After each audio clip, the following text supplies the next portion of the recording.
Hi, I'm Teresa Alvarado, Deputy Administrative Officer with the Santa Clara Valley Water District. Welcome to the People Behind Your Water.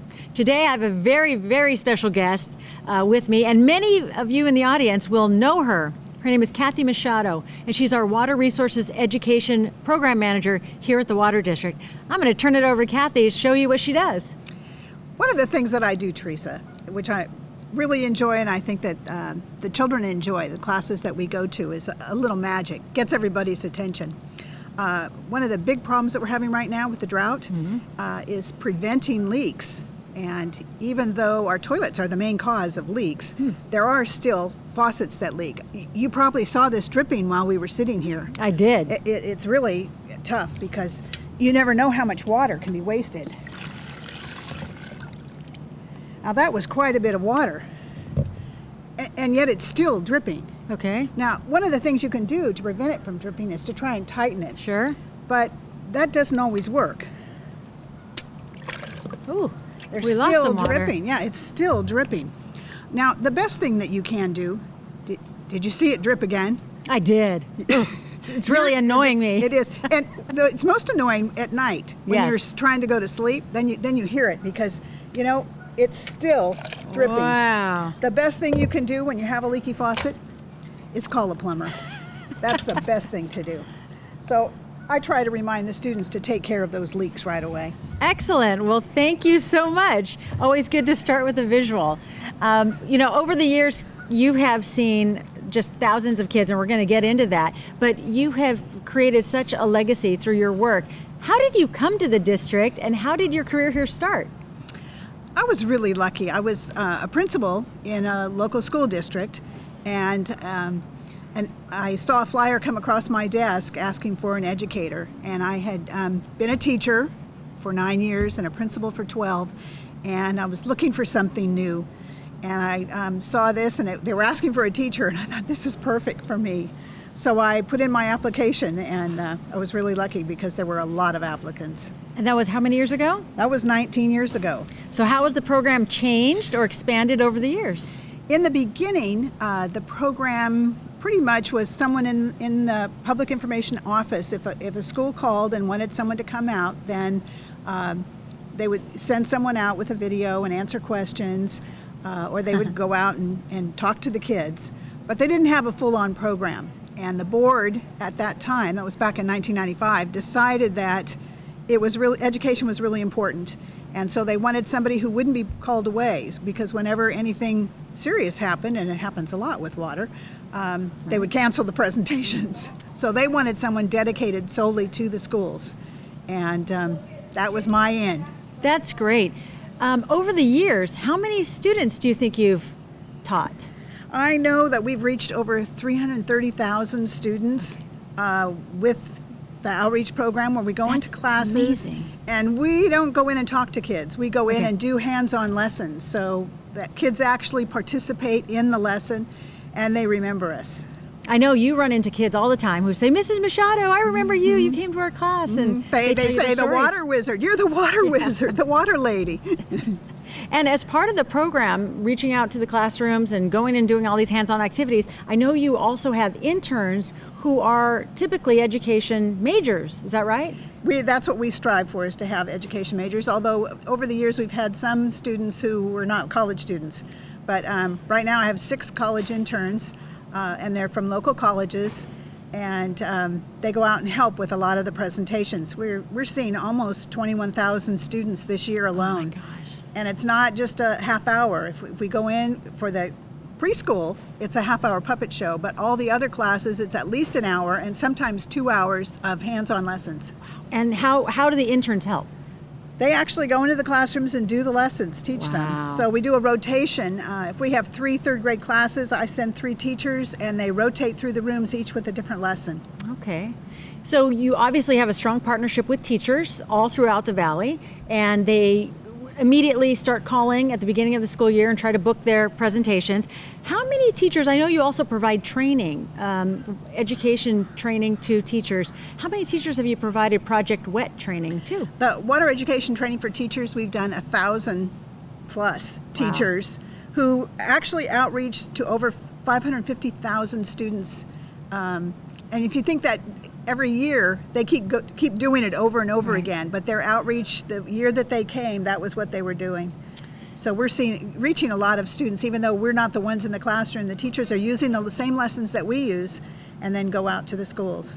You know, and with the resources being constrained in schools, public education, it's harder to go do tours and field trips with students. I would imagine that the interest and demand for our programs is really, really high. It is, and this year, particularly with the drought, where I'm getting 3 or 4 calls a day asking for presentations, and we're currently booked solid. I have a waiting list, but we are having some schools that have to cancel, and they're really sorry because I can't reschedule them now. We're so close to the end of the year. Well, I know that other folks who aren't in school also get a chance to see you at community events and festivals. You'll be at one this weekend, I understand, but talk about a little bit about the community festivals you participate in. We go and we set up booths and do activities with the students. We have a wheel that the kids spin, and then we ask them questions related to water, either water conservation or flooding, and then they get a prize. They might get stickers or one of our books that we have. So they're very interested in all of that. And then frequently I'm asked to do a magic show for the for the community. And this weekend I will be doing a magic show as well as hosting a booth. Yay! And I'll be taking my goddaughter. How many, I know you have different curricula for different classrooms. So talk a little bit about what you provide to the little kids, to the middle school kids, high school, and college. Pretty much we do a puppet show for preschool, and then kindergarten through college, we do hands-on lessons. So using Project WET, which is a resource book with over 100 lessons in it. And they're targeted to different grade levels. And so we have 4 different lessons for every grade level, and we've matched them with the state standards, and now we're coordinating them with Common Core so that they're consistent with what the teachers have to teach. And because of that, teachers really like us to come in because we're helping them with their programs. And then the middle school or the high school kids, when they're starting to think about careers? We also have a career program, so we let them know they can go on our website, they can look at all the careers, but they actually get a sheet listing all the jobs, and then they can go online and find out how much they'll make and what they need to do, what schooling they need to get, what skills they need to develop. So it's a pretty thorough program. And this week, I know that your schedule is packed, or next week with Evergreen Valley College. Yes. So what kind of lessons will you be providing there? We're giving them an overview of the history of water in Santa Clara County. We're also have a pollution lesson that we teach that is consistent with the history, so they see how the bay has been polluted. And we're definitely promoting National River Cleanup Day, which is coming up in May, where everyone will have an opportunity to go out and help clean a creek. And it's so important right now. Pollution is a huge issue. And we know that young people love to do community volunteerism, and so through our Adopt a Creek and our Clean a Creek programs, they can get involved that way, right? Yes, they can. They can sign up by going to cleanacreek.org, and that will help them sign up for the National River Cleanup Day, or call if they want to adopt a creek. Well, I know that I've asked you to bring some additional materials. We talked about the curriculum that you've developed and some of the materials, but these are all original pieces. Can you talk a little bit about these materials? Sure. The first book that I worked on, I was working with a friend of mine who worked for California Department of Education, and she was teaching teachers, and she told the story of the little red hen. And was developing lessons around it. And I said to her, gee, I wonder if there's a little blue hen. Because the blue hen is much like the little red hen. The little blue hen wants to save water. And so I wrote The Little Blue Hen. And actually you can see me reading the story on our website. If you go to valleywater.org and go to videos, right, you can see the story of the little blue hen. The ABCs of Water, which I developed, was a book that works for younger students and older students. So it's actually vocabulary. There are pictures of icebergs, of a lot of different things, and it all asks how much water in this, how much water in that. So you can actually see samples of different things, which was fun. The Little Blue Hen is really for younger students. So then I had to do one for a little bit older students. And if you've read the stories, if you give a mouse a cookie, well, this is Teach a Mouse to Save Water. So then he's going to want to teach everybody that he meets. Let me see. Oh, Very how cute. fun. And one of the high school students did all the drawings for that. Yes, illustrations. it was a local high school these student are that did that. fantastic. That's great. Very cute. Thank you. Then, of course, the other side of our business is Yes. flood, about too much water. Yeah. And so I put together, Chicken Little is our star of our program. He So is. then somebody on our staff said, well, why don't you write a book about Chicken Little? So I did. I put together Chicken Little's flood advice, so how to be safe in a flood for the younger students. Again, beautiful illustrations, great for kids. Keep storm drains clean and gutters clear. Debris is such a flooding fear. There you go. You have a way with rhymes, don't you, Kathy? The kids tell me, that rhymes. Yes, it does. We're also began working a lot with recycled water. Okay. And so this book was a little bit of a challenge because I took the poem, This is the House That Jack Built. Okay. You can look that up on the internet if you're not familiar with the story. But to write a poem that builds is not as easy as it looks. But I did one for recycled water, See. which was very fun. Wow. That's a lot. Yeah, it's a lot. This is great. And the follow-up to that book is to teach a mouse about purified water. So we're Okay. building a new water purification plant, and I needed something to introduce it to the students. And so I put together this book and also developed a set of cards for the older students. This is great because recycled water in general is really the wave of the future, and it really is going to be something we rely on in Santa Clara County for water sustainability. But what is the microfiltration process? So you're talking science here. What are the pump and interprocess tank? What is the reverse osmosis process? I mean, this is great. This is great learning. What are the decarbonation towers? Can you answer these questions? This is terrific. So very fun. And the other thing that I do, when I go into the classrooms and do a little magic, then the kids all want to, teach me. So I have a couple of tricks that I do teach them. This is one of them. We're one world, 7 billion people, and everybody wants to be queen. Well, not everybody wants to be queen. There are a few people that want to be king. Who can make a difference? Take that population card, pull that out. There are 2 of us that can make a difference. Show them the card. Aww. You and me, we can both make a difference. Great. And that's my message to the kids. We can make a difference.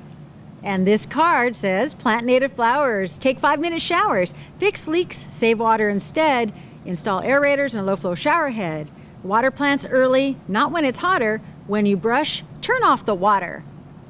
You are go. amazing. There you go. This is great. And we have little product placements here as well. Save20gallons.org, which has all of our rebates and rebate programs and conservation tips. And where does your water come from? It's really important for everyone to understand where our water supply comes from in our county. These are all So those amazing. are messages to the parents on the Right. back of every book so that the parents can Okay. also clue into our WaterWise house calls. So there's Right. it gives them the phone number. We go in with a little blue hand and tell the students to contact the water district and have someone come out to your home, give you a free low flow shower head, Right. put aerators on all your faucets, fix your toilet if it's leaking with a new flapper. And all they have to do is take this book home and have your parents call. We actually got a message from a mother called up, and she just was insistent to call because her daughter came home and just insisted that she call right away. So our conservation department said, yeah, Kathy Machado is probably responsible for that. Call her. I'm sure you get that a lot. Yeah, actually. we did. Oh, that's so good. So fun. Well, and in fact, let's talk a little bit about Charles Chicken Little, because we don't remember oftentimes that we can have flooding here. Mm-hmm. And even in the midst of a drought, if we have a period of heavy rain, we can have flooding. And kids need to know how to stay safe. Yes, they do. God, these are beautiful. My friend Audrey Munoz did all the illustrations for These this. are beautiful. Yeah. We have a lesson now that we're doing with the high school and the college students on flooding, and where you actually see the power of water. Wow.